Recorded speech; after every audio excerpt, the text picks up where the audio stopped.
Salut, bonjour à tous, c'est le Banane de Yingui.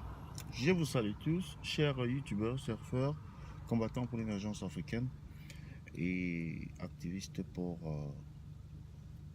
la cause panafricaine. C'est le Banane de Yingui.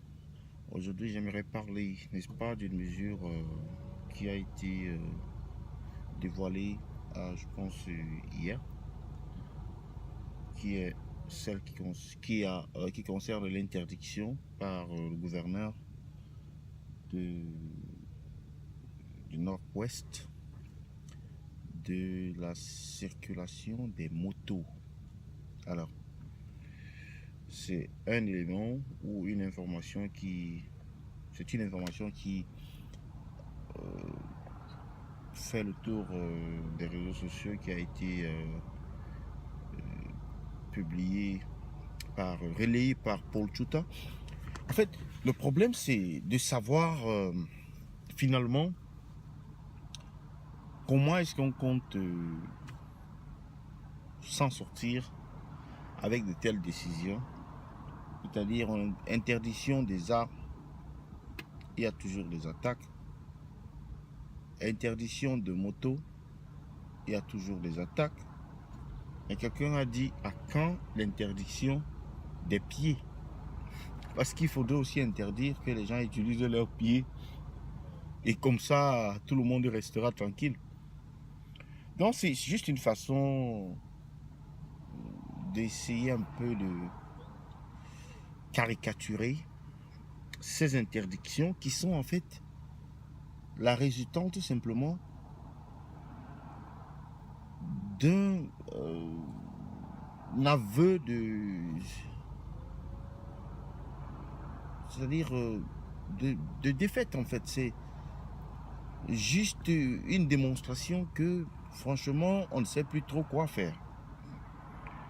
Quand on interdit à ces personnes-là d'exercer leur métier, c'est pour leur dire quoi? C'est pour leur dire allez devenir ambazonier, c'est pour leur dire allez prendre des armes, c'est pour leur dire quoi?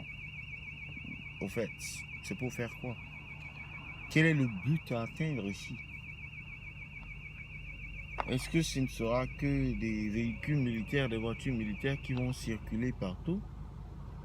Donc c'est autant de questions ou autant de choses qui méritent, n'est-ce pas, d'être analysées et prises en considération. Des gens vivent quand même dans ces régions-là. Et même si on interdisait maintenant la circulation complète, moi je vois très mal comment est-ce que cela aura de l'impact sur...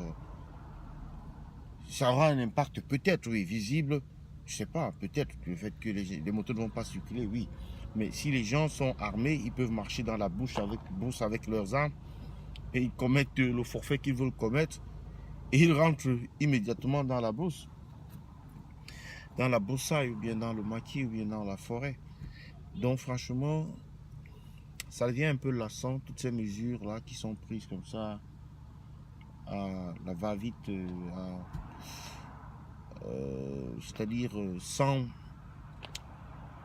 beaucoup de réflexion, sans qu'il y ait une réflexion profonde en fait sur la chose, et qui sont souvent des mesures franchement qui n'ont pas de sens. Donc c'est ça que j'aimerais soumettre à votre appréciation ce matin. C'est le Banane de Yingui. J'attends vos commentaires, abonnez-vous et partagez la vidéo. Merci, bye bye.